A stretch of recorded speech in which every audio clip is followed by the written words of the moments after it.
the a-hole for saying that it's my sister's fault her husband is divorcing her? My 27 female sister, 32 female, is currently in the process of divorce started by her husband, 40 male. They were married for a total of 2 years. The problem started with brother-in-law wanting his own biological kids, I'll explain later, and my sister not wanting them. She was always against having kids, but the moment they started seeing each other, she started making certain changes about herself. He had a courtesy of telling her quite early where he wanted the relationship to go, and my sister at that point went from no to maybe to one day, and then yes. They got married. But maybe the realization finally hit her when we went to meet our cousin who had given birth. Yes, a new mother's body is not exactly the epitome of sexy because pregnancy does things to a mother's body. I could tell sister was detracting. And it was still early in the marriage when I asked her to reconsider and end the marriage now before it's too late. She was adamant that she wanted a child, but I could tell she was flaky. She never talked to me, but she would talk to our mother, and I would hear from her how brother-in-law was still going on about wanting a child, but she's not feeling like wanting a child anymore. Oh boy.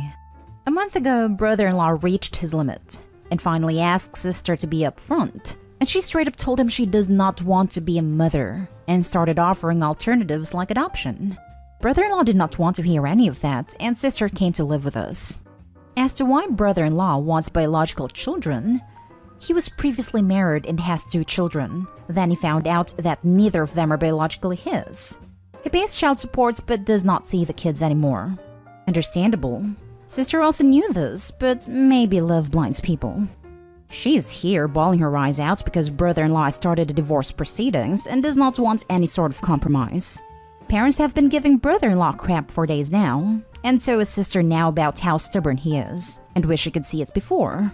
It got annoying to a point where I told her that it was her fault that she was not ready, lied to him, and now expect him to accommodate, fully knowing his side, and that her foolishness impacted the life of 2 people. Now they're angry at me for taking his side. Am I the a-hole? If so, what can I do to make it right? I'm not going to retract my words because they're exactly what she did. Now for the top comments. Not the a-hole. She lied to her husband by pulling a bait and switch on him. That's really shady. She's getting what she deserves for doing that and just can't accept that. All you did was tell her the truth. These aren't the type of things you can just change your mind on when you marry someone, at least without consequence. She needs to commit one way or another because waffling on something as high gravity as this will doom her relationships to failure now and in the future. Props to you, Opie, for giving your sister a hard dose of reality. Did she pull a bait and switch, or did the reality hit her that she didn't want to go through pregnancy? Yes, that is possible. But she still didn't tell her husband that she had changed her mind. He had to confront her to even get her to tell the truth. Everyone sucks here except brother-in-law. This is a deal breaker for him. Ed is making the right choice. Compromise either way would only breed resentment and ruin what's left of their marriage. It's better and more responsible to cut it off now so they can find people who are fundamentally more compatible. Your sister definitely should have been honest. This is a situation of her own making because she tried, out of love, to want something she does not want. However, you didn't need to say that. You didn't need to rub salt in her wounds, and you've done her no favors for it. Your parents need to stop blaming brother-in-law. She doesn't need to forgo biological children just because she doesn't want them. He's not wrong for making this choice. It'd only be wrong if he tried to force her into pregnancy after she'd outright said no. He didn't. She made herself clear, so he left. That's unfortunate, but that's all it is. Real, true support does not come from blasting the other person for the things they want for themselves. Less focus on him, more on her. And you learn to read a room. Tact is a valuable resource, and given that this is a sensitive subject, you should take your hints from that and be sensitive. There's nothing at all to be accomplished from telling her truths like that. You should apologize. Not because you stated something untrue, but because you were unwittingly or otherwise cruel to a family member who is already suffering. That was very well put. I agree with everyone sucks here. Unless you were directly asked for your opinion, Opie, then what you have done is kicked someone while they were down. You don't have to lie to her, but you don't have to wield the truth like a hammer either. She will get plenty of that in the divorce proceedings. Info. How do you know that your sister wasn't lying to herself and telling her husband what she believed was true at the time? Given what you have said about her freaking out about what pregnancy does to a woman's body and suggesting adoption, it sounds like your sister is opposed to giving birth, not to having children, and maybe she initially thought she could push past that fear for something she wanted with her husband. Now for the next story. Am I the a-hole for telling my sister her being a stay-at-home mom is a joke and she's just selfish? I want to make it clear I'm not slagging off being a stay-at-home mom, just my sister's version of it. I know how much hard work it is and I'm not putting anyone down for it. But my sister really does just sit around doing nothing all day, while somebody else does all the work, and then whines about how hard it is being a stay-at-home mom, and I've had enough of it. My sister Carol, 26 female, and I, 24 female, have always been polar opposites, so we do clash on quite a few things, but generally we are close. She has 2 kids, Rose 6 female and Ty 7 male, and I have a son Oz 2 and they're really close. Carol has always been a stay-at-home mom ever since she left school and never had a job, whereas I've always been career-driven. My job's hours can be long and irregular, but I love it. Though if ever say I'm tired or I've had a hard day, Carol has to one-up me and say how she's even more tired or has had an even harder day because she's a stay-at-home mom, so works 24/7. The thing is, all the things a stay-at-home mom does, she doesn't. Both kids are in school, and her husband Dan is the one that gets them ready, helps with homework, cooks all the meals, they have a cleaner. And Carol doesn't drive, so my mom picks kids up from school and looks after them till Dan gets home from work. Most weekends, Dan will bring the kids over to me. I live a 10-minute walk away, so Carol can have a break. So I don't have much sympathy for her, but most of the time I just let it go. But last week was half term. I was able to get most of the week off, but on Friday there was an emergency at work, so I needed to go in immediately. My husband was away, and my nanny and babysitter were busy, so I asked Mom if she could look after Oz as I had to go into work urgently, but she couldn't as she was looking after Rose. I asked where Carol was, and Mom told me she was at home but was feeling tired, so needed a rest. I said that she could bring Rose over, but she couldn't as Rose had friends over for a playdate. But I took Oz and rushed over to Carol's house to beg Mom to take him. While I'm talking to Mom, Carol came down. I explained the situation, but she said that as Rose has friends over, it would be inappropriate for Oz to be there. So I asked why Mom couldn't take Oz back home for a few hours and Carol watched the girls. Carol seemed offended by the suggestion that she should look after her own child herself. And I had about had enough and knew this was just wasting time when I had to get to work. So I said, well, thanks for nothing, and left and took Oz to work with me. It worked out fine, but I was pissed with Carol. So today I went over to Carol's. I wanted to put the situation behind us and move on, but she brought it up. She said she was waiting for an apology from me. When I left, she told me I just don't get how hard being a stay-at-home mom is. I told her she doesn't even know what a hard job is, and that the fact she calls herself a stay-at-home mom is a joke, and that she's just lazy and selfish. I left and she told me that I'm not welcome back. Not today, Hall. As a stay-at-home mom myself, I do know how hard it is, but I have also worked a full-time job. Neither is easier than the other, and it sounds like the real problem is she's selfish and lazy, not with her workload. Not today, Hall. She's the worst. Also, why on earth would it be inappropriate to have friends over and a cousin? Yes, every one of my niece's birthdays was super inappropriate because she had friends over and her cousins. That's so annoying. Being a stay-at-home mom is so much work, but only if you actually work. She said that he would interfere with her game, and the girls were there to play with Rose, not a 2-year-old they didn't know. To be honest, I really didn't know what she was on about either. I think it was just an excuse to not have Oscar. Just for clarification, your mom has time to babysit your sister's kids, but absolutely cannot do so for you in the middle of an emergency. Really? We are not focusing enough on how unfair and enabling your mom is being. It isn't the first time my mom chose to babysit for my sister instead of me, when I asked first, so I stopped asking her. But I was desperate this time, so I went for my last resort. Next story. Am I the a-hole for confronting my sister's girlfriend upon being accused of not caring about their baby?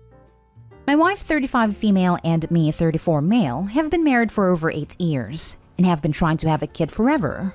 We have suffered 3 miscarriages in the process, the most recent one being over 2 weeks ago. Now, my sister Ashley, name changed, left her abusive prick of a husband over a year ago. It has been in a relationship with another woman, Brenda, name changed, for 8 months now. Over 2 months ago, Ashley gave birth to a baby girl. She came as a source of joy for all of us, considering that my wife was pregnant at the time too. However, around 2 weeks ago, my wife and I suffered our 3rd miscarriage. This was around the same time that Ashley began to behave strangely.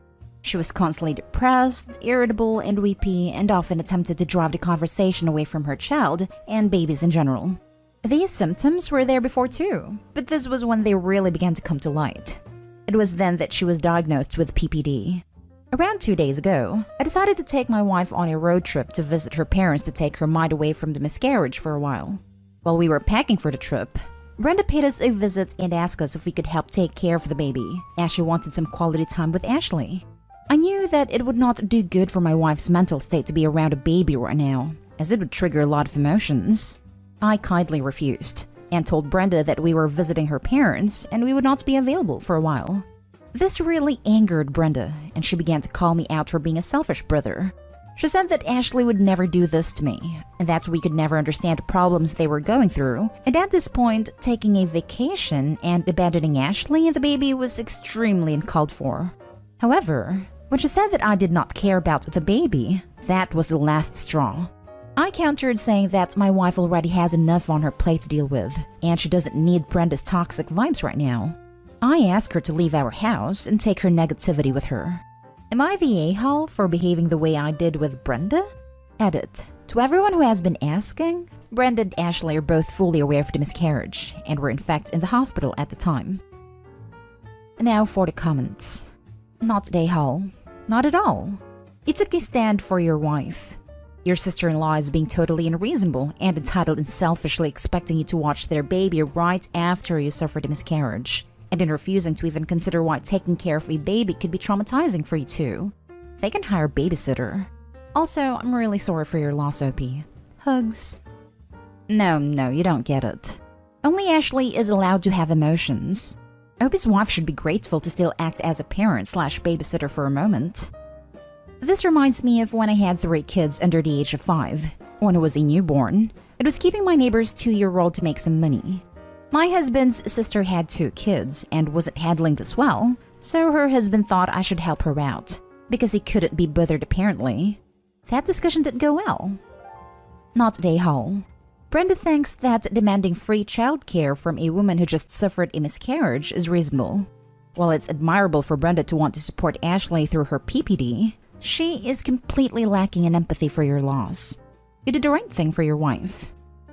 Brenda is the next abusive partner Opie's sister has attracted. Likely narcissistic, coming by to enjoy Opie's pain and throw oil on the fire. Not the hell, Opie. Best to go low contact or no contact. Brenda was way out of line. I'm sorry Ashley was going through PPD, but your wife's, and your, loss was equally as devastating as your sister's PPD, perhaps even more so. Both you and Brenda were protecting your significant other, but Brenda was going about it by being an a-hole. You, on the other hand, were not an a-hole. Not at all. Last story is titled, Am I the a-hole for not letting my sister make my son's birthday cake? My sister is an aspiring professional baker. She set up a Facebook business for it in 2018, and so far has not been able to build up much of a client/customer base. Part of the reason for this is she isn't the best decorator out there, and sometimes she's downright bad. Before setting up, back in 2017, she did taste and feedback tests with the family. She told us she wanted to know if/where she needed to improve and all that stuff. Cool. A couple of people told her she was great and that she should open her business because she'd be great. The rest of us, me, dad, older brother, younger sister, and my husband, all mentioned how she needed to lay off on the sugar a bit because holy freaking hell was she poisoning those cakes. And we mentioned she would need to refine her skills with the decorating side. She asked for specifics and we gave them. Especially on the kids' design because they were downright terrifying for kids. Tested on some of our kids. She didn't take it on board though, except for the sugar. She told us at the time we had overreacted to the designs and would see. My sister has 5 reviews on her profile. 3 of them are 1-star with the same feedback we gave about the appearance of the cakes. One woman had her 2-year-old cry when they saw the cake, and another had her 5-year-old say they were scared of it. The other one was more angry about it and did not hold back. The other 2 are 3-star reviews and say could have been a lot better. It frustrates my sister. She tries to grow but doesn't listen to feedbacks. My son is turning 8 this year, and it will be his first friend party due to circumstances. My sister asked if she could do the cake. I told her we had already ordered one, which is true. She was hurt would it go to her over another baker. She offered to cover the cancellation fee, and I turned her down. Then she got mad. Said how can she build her business if family won't even help her out and give her practice and a portfolio to build. I told her that she should start listening to the feedbacks she has received, instead of pressuring family to become guinea pigs for inventions. I also suggested she practice without getting an order, because it means she can provide a better quality product without using other people's money/celebrations to do it. She told me a good, not a prick, sister would give her the experience, and that it would mean so much more to my son to have a cake made by his loving aunt than some random baker. She has me feeling a bit bad because despite her telling me I'm a prick if I don't, I can see she's genuinely hurt we don't like her cakes enough to give her this. Am I the a-hole? Not the a-hole. Your sister does not have a business. She has a Facebook pipe dream. After 4 years, she needs to face reality that she's not capable of baking for profit. I think that's kinda where my frustration stems. She could make it a profitable business/side business if she put in the work to grow and improve in her weak area, decorating. It has never felt like she has put that work in. She expects to grow as she works, but people don't want to pay for that. Your sister is trying to walk before she crawls. She needs to refine her skills. No one wants a cake from the 1-star Facebook baker. Except me. I'm in bed and it's 3 a.m. Please bring me a cake from the 1-star Facebook baker. Now. Not today, home. As much as I hate to say it, some people got it, some people don't got it. She seems to fit into the latter category. She apparently needs a lot more practice before she entertains her dreams of branching out into a successful business. It may hurt her feelings, but you gotta be honest at times. Too much negative feedback in early stages can downright cripple a fledgling business. She needs to be 100% confident in her work and have a portfolio of cakes/treats that she has made that she can provide on request. My wife takes photos of every cake she makes, even just to kill time, and is building up quite a collection of photos. I agree. If she practiced and learned how to strengthen her ability in the decorating area of cake making, she could be doing a lot better, but she needs to put in the work to learn. Not everyone has a magical skill right off the bat.